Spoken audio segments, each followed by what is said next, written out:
নমস্কাৰ বন্ধু বান্ধৱীসকল, কি খবৰ? সকলোৰে নিশ্চয় বহুত ভাল। অসম চৰকাৰৰ বৃহৎ নিযুক্তিৰ ADRE 2.0 অনলাইন এপ্লাই আজিৰ পৰা আৰম্ভ হ'ল। তোমালোকে যদিহে কলৈকো নোযোৱাকৈ নিজৰ মোবাইলৰ সহায়ত ঘৰতে অনলাইন এপ্লাই কৰিব বিচৰা, তেন্তে আজিৰ এই ভিডিঅ'টো তোমালোকৰ বাবে। সম্পূৰ্ণকৈ চাই থাকিবা, ষ্টেপ বাই ষ্টেপ মই দেখুৱাই যাম। তোমালোকে ফাৰ্ষ্ট অফ অল ক্ৰোম ব্ৰাউজাৰটো অপেন কৰি ল'বা। এইদৰে ক্ৰোম ব্ৰাউজাৰটো অপেন কৰাৰ পাছত সাৰ্চ কৰিবা sevaonline.org। এইদৰে সাৰ্চ কৰাৰ পাছত তোমালোকে এই ফাৰ্ষ্টৰ যিটো ৱেবসাইট আহিব, সেই ৱেবসাইটত ক্লিক কৰিবা। সেৱাৰ তাৰপিছত তোমালোকে এনেকুৱা এটা ইণ্টাৰফেচ দেখা পাবা। তলে দেখিছা তোমালোকে state level recruitment commission for class 3 post. ইয়াত ক্লিক কৰিবা। তাৰপিছত তোমালোকে ইম্পৰ্টেণ্ট লিংকছ আৰু নটিফিকেশ্যন আহিব। তোমালোকে দেখিছা ইম্পৰ্টেণ্ট লিংকৰ তলত click here online application portal for recruitment of class 3 post under gov.of Assam।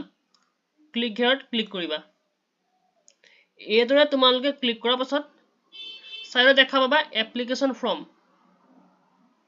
Application ফৰ্মত ক্লিক কৰিবা।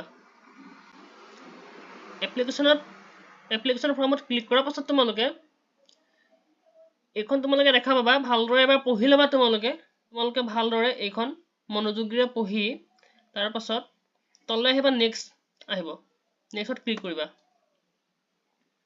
এইদৰে তলৰ নেক্সটত ক্লিক কৰাৰ পাছত তোমালোকে দেখা পাবা if not registered click here.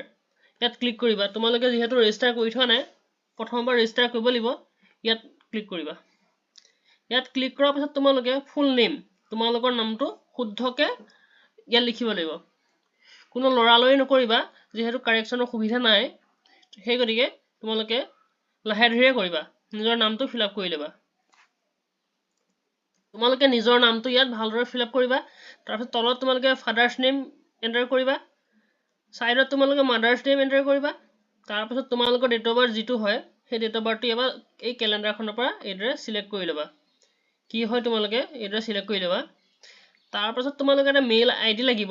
Email ID তোমালোকৰ নিশ্চয় আছে, যদিহে যাৰ স্মাৰ্টফোন আছে, বা নাথাকিলেও কাৰোবাৰ ওচৰৰ লগৰ কাৰোবাৰ আছে যদি দি দিবা।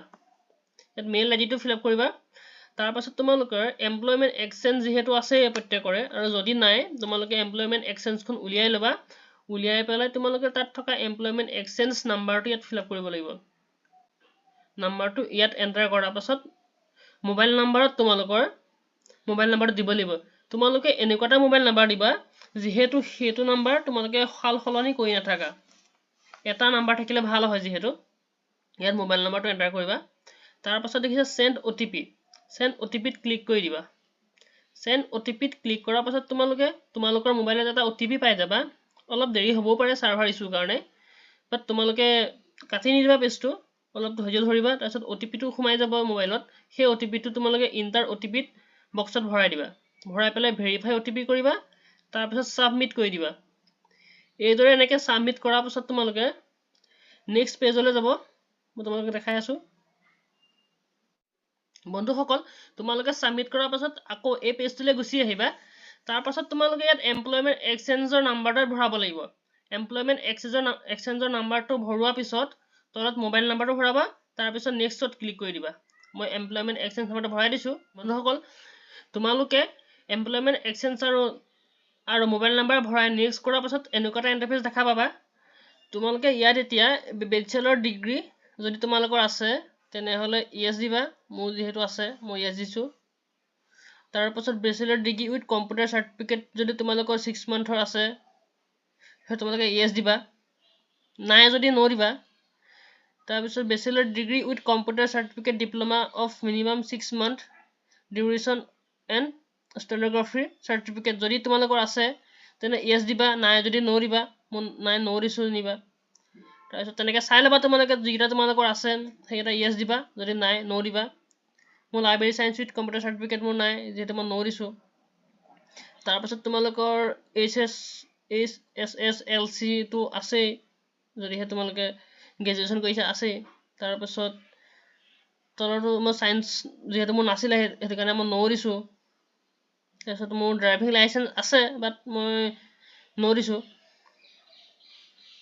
মই নকৰো ড্ৰাইভিংৰ কাৰণে এপ্লাই সেইটো কাৰণে মই নো দিছো তাৰ পাছত তোমালোকে এইদৰে তোমালোকৰ সকলোখিনি আহিয়ে যাব বাকিখিনি তোমালোকে ইয়াত ফিল আপ কৰিবা তোমালোকৰ কেটেগৰী কি হয় তো তোমালোকে ৰেজিষ্টাৰ কৰোঁতে বাকিখিনি যে ফিল আপ কৰিছিলা সেইখিনি আহি গৈছে ওপৰত এতিয়া তোমালোকে কেটেগৰীটো সিলেক্ট কৰিবা তোমালোক কোনটো কেটেগৰী হয় কাষ্ট মই ওবিসি যেহেতু মই ওবিসি দিছো তাৰ পাছত তোমালোকৰ জেন্ডাৰটো সিলেক্ট কৰিবা কি হয় মেল ফিমেল মই মেল দিলো তাৰ পাছত তোমালোকে কাষ্ট কি হয় এই সিলেক্ট কৰিবা কাষ্টটো সিলেক্ট কৰাৰ পাছত তোমালোকৰ যদি শাৰীৰিকভাৱে কিবা অক্ষম হয় তেতিয়াহ'লে ইয়েস দিবা নহলে নো দিবা মই নো দিছো তাৰ পাছত তোমালোকে এক্স সাৰ্ভিসমেন হয় নেকি মই যেহেতু নহয় নো দিছো আৰু তোমালোকে হিন্দু মুসলিম শিখ যি হয় ৰিলিজিয়ন দি দিবা মই হিন্দু দিলো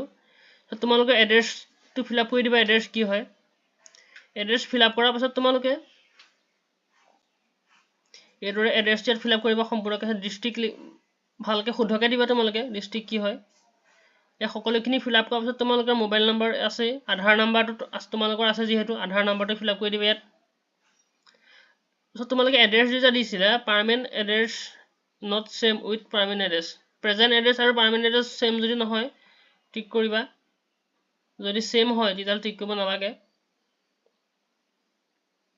তাৰ পাছত তোমালোকে তোমালোকৰ এক্সাম কোড দিব বিচাৰা কোনখন ডিস্ট্ৰিক্টত ফাৰ্স্ট প্ৰিফাৰেন্স দিব বিচাৰা যেহেতু তোমালোকৰ নিজৰ ডিস্ট্ৰিক্টতে দিবা ফাৰ্স্ট মোৰ গোলাঘাট যেহেতু মই গোলাঘাট দিছো তাৰ পাছত আমাৰ ওচৰতে থকা যোৰহাট দিছো ইয়া যোৰহাট দিছো আৰু মই মাজুলী দি দিছো মাজুলী যেহেতু বেছি দূৰ নহয়ও মাজুলী দি দিছো তেনেকৈ তোমালোকে দি দিবা তোমালোকৰ ওচৰৰ ডিস্ট্ৰিক্ট এখন দিবা ফাৰ্স্ট প্ৰিফাৰেন্স তোমাৰ নিজৰ ডিস্ট্ৰিক্টখন দিবা যেহেতু এক্সাম সেন্টাৰ তাতে পৰিব ফাৰ্স্টত যদিহে তাত কাৰণ কিবা বিশেষ কাৰণবশতঃ নপৰে তেতিয়া ওচৰৰ ডিস্ট্ৰিক্টখনত পৰিব তোমালোকে সেইদৰে প্ৰিফাৰেন্সটো সিলেক্ট কৰি ল'বা তাৰ পাছত তোমালোকে এইচএসএলসি মাৰ্কছ কিমান পাইছা সেইখিনি তোমালোকে ফিল আপ কৰিবা পাৰ্চেন্টেজ ফিল আপ কৰিবা কেতিয়া পাছ কৰিছা সেইও ফিল আপ কৰিবা ৰোল নাম্বাৰ ফিল আপ কৰিবা তোমালোকৰ নেম অফ স্কুল ইনষ্টিটিউট তোমালোকে ক'ৰ পৰা পাছ কৰিছা আৰু বৰ্ডৰ নাম সেৱা কি হয় তোমালোকে ফিল আপ কৰিবা তোমালোকৰ হাই সেকেন্ডাৰী পাছ তুমি সিলেক্ট কৰিবা তোমালোকে আৰ্টছৰ নে সায়েন্সৰ নে কমাৰ্চৰ আৰ্টছৰ হলে আৰ্টছৰ দিবা তোমালোকে তেনেকৈ কিমান পাইছা টোটেল মাৰ্কছ কিমান পাৰ্চেন্টেজ কিমান চনত পাছ কৰিছা ৰোল নাম্বাৰ ভৰাবা তাৰপিছত ইনষ্টিটিউটৰ নাম ভৰাবা তাৰপিছত কি হয় Assam higher secondary education council নে বেলেগ কিবা তোমালোকে সিলেক্ট কৰিবা তাৰপিছত গ্ৰেজুৱেট হলে তোমালোকে এইদৰে সিলেক্ট কৰিবা গ্ৰেজুৱেট ডিগ্ৰী থাকিলে বিএ বিএসসি বিকম যি কৰিছা তোমালোকে সিলেক্ট কৰিবা মই বিএ তাকে বিএ দিছো এয়া তেনেকৈ গোটেইখিনি ফিল আপ কৰিবা এইদৰে সব ডিপ্লোমা ইন কম্পিউটাৰ সায়েন্স যদি তোমালোকৰ দিছিলা তেনেহ'লে কেইমাহৰ আছে 6 মাহৰ আছে নে বছৰেকৰ আছে এবছৰীয়া আছে দুবছৰীয়া আছে তোমালোকে সেইমতে দি দিবা 6 মাহতো লাগিবই যদি তোমালোকে কম্পিউটাৰ সাৰ্টিফিকেট আছে বুলি টিক কৰিছিলা তো এইদৰে তোমালোকে গোটেইখিনি ফিল আপ কৰি দিবা কম্পিউটাৰ মাৰ্কশ্বিটৰ মতে তাৰপিছত এইদৰে থকাবোৰ আছে আৰু এক্সট্ৰা কিবা কোৱালিফিকেশ্যন আছে যদি ইয়াত ফিল আপ কৰিবা আৰু তোমালোকৰ একপি ভাল মানে ৰিচেণ্ট পাছপোৰ্ট ফটোগ্ৰাফ লাগিব তোমালোকৰ ফটোগ্ৰাফটোখন তোমালোকৰ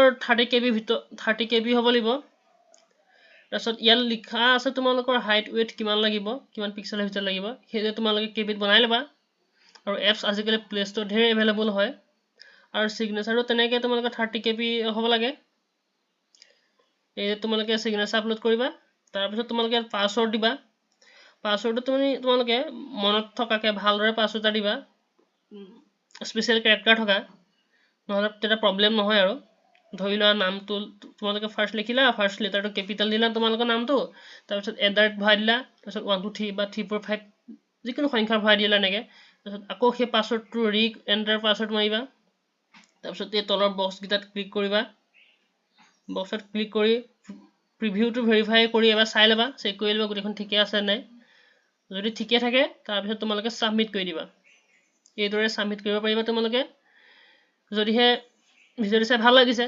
তেনেহ'লে ভিডিঅ'টো শ্বেয়াৰ কৰিবা লাইক কৰিবা কমেণ্ট কৰিবা আজিলৈ ইমান আছিলে আৰু যদি কিবা প্ৰব্লেম হয় নিশ্চয় জনাবা মই সহায় কৰিবলৈ চেষ্টা কৰিম ধন্যবাদ।